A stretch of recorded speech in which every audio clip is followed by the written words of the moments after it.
বাংলাদেশকে $200 কোটি দিতে পারে বিশ্বব্যাংক, বলেছেন মার্টিন রেইজার। লেবাননে পেজার ও ওয়াকিটকি বিস্ফোরণের পর ল্যাপটপ ও মোবাইল ফোনেও সমস্যা, কি চলছে? সাবেক ভূমিমন্ত্রী সাইফুজ্জামান চৌধুরীর মালিকানায় যুক্তরাজ্যে ৩৬০টি বাড়ি। দাতাদের ওপর নির্ভরতায় অর্থনীতির উন্নয়ন সম্ভব নয়। ভারতে ইলিশ রপ্তানি, কি পরিস্থিতি এখন? এতক্ষণ শুনছিলেন শিরোনাম, এবার বিস্তারিত। বিশ্বব্যাংক চলতি অর্থবছরে বাংলাদেশকে মোট $2 বিলিয়ন বা $200 কোটি সহায়তা দিতে পারে।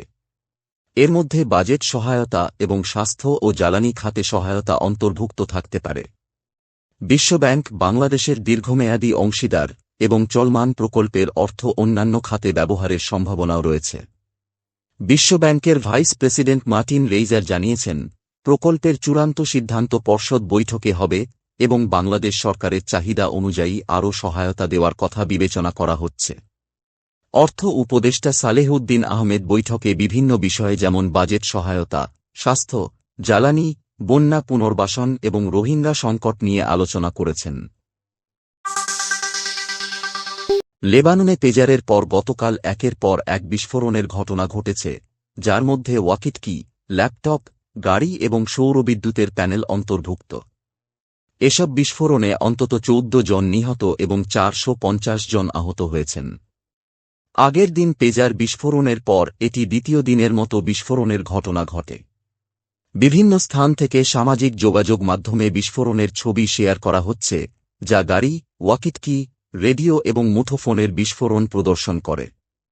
এই বিস্ফোরণের কারণ এখনও স্পষ্ট নয়, তবে ইসরায়েলকে দায়ী করে হিজবুল্লাহ এবং লেবানন সরকার অভিযোগ করেছে। এ পরিস্থিতিতে লেবাননের স্বাস্থ্যসেবা খাত অচল হয়ে পড়েছে এবং বিস্ফোরণ নিয়ে উদ্বেগ বাড়ছে। ক্ষমতাচ্যুত শেখ হাসিনা সরকারের সাবেক ভূমিমন্ত্রী সাইফুজ্জামান চৌধুরী যুক্তরাজ্যে ৩৬০টি বাড়ির মালিক। এসব বাড়ির বাজারমূল্য $32 কোটি, যা বাংলাদেশি টাকায় প্রায় ৩,৮২৪ কোটি টাকা। এর বাইরেও তাঁর সম্পদ যুক্তরাষ্ট্র ও দুবাইয়ে রয়েছে। আল জাজিরার অনুসন্ধানী প্রতিবেদনে এসব তথ্য উঠে এসেছে। প্রতিবেদনে বলা হয়, সাইফুজ্জামান চৌধুরী লন্ডনে 265টি বাড়ি এবং 2021 সালে 89টি বাড়ি কিনেছেন। যুক্তরাষ্ট্রে 9টি বিলাসবহুল অ্যাপার্টমেন্ট এবং দুবাইয়ে 54টি সম্পত্তির মালিকও তিনি। সাইফুজ্জামান তাঁর নির্বাচনী হলফনামা ও ট্যাক্স ফাইলে এসব সম্পদ গোপন করেছেন বলে প্রতিবেদনে উল্লেখ করা হয়েছে। বাংলাদেশের অর্থনীতির 4টি প্রধান স্তম্ভ হল রপ্তানি, প্রবাসী আয়, বিদেশি সাহায্য এবং বিদেশি বিনিয়োগ। বর্তমান সরকারের অর্থনৈতিক নীতি প্রধানত বিদেশি সাহায্যের ওপর নির্ভরশীল মনে হচ্ছে।